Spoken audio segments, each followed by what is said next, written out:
ও আমার দেশের মাটি, তোমার তরে ঠেকায় মাথা। তো প্রিয় বন্ধুরা, দেখেন এই হলো আমাদের গ্রামের দৃশ্য। তো প্রবাসী ভাই একটা কমেন্ট করে জানাইছে আমাকে যে গ্রামের চাষি ভাইরা যে চাষ করে এগুলো ভিডিও করে দেখানোর চেষ্টা করবেন, আমাদের অনেক ভালো লাগে।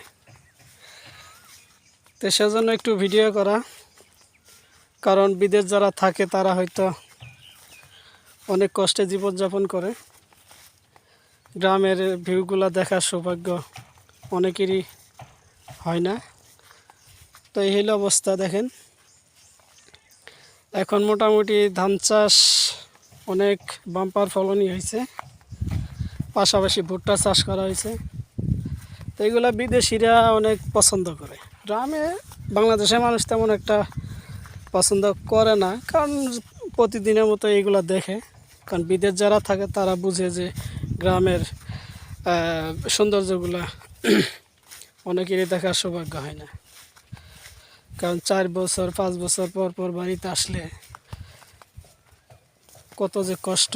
এগুলো ভুট্টা দেখেন, ভুট্টা এবার মোটামুটি ভালো হয়েছে, কিন্তু গত সপ্তাহে একটু ঝড় বাতাস হয়েছিল, তার কারণে সবগুলা মোটামুটি শুয়ে পড়ছে। ভুট্টা যদি শুয়ে পড়ে তাহলে ওই চিটে হয়ে যায়। দেখেন অনেক শুয়ে পড়ছে। এই জায়গায় শিয়ালের একটু সমস্যা, কারণ শিয়াল এখন এত শিয়াল হয়েছে, একা আসা অনেক কষ্টদায়ক।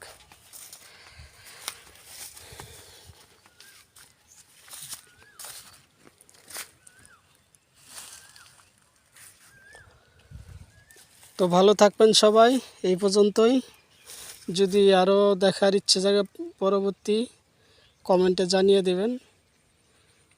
তো ভালো থাকবেন, আসসালামু আলাইকুম।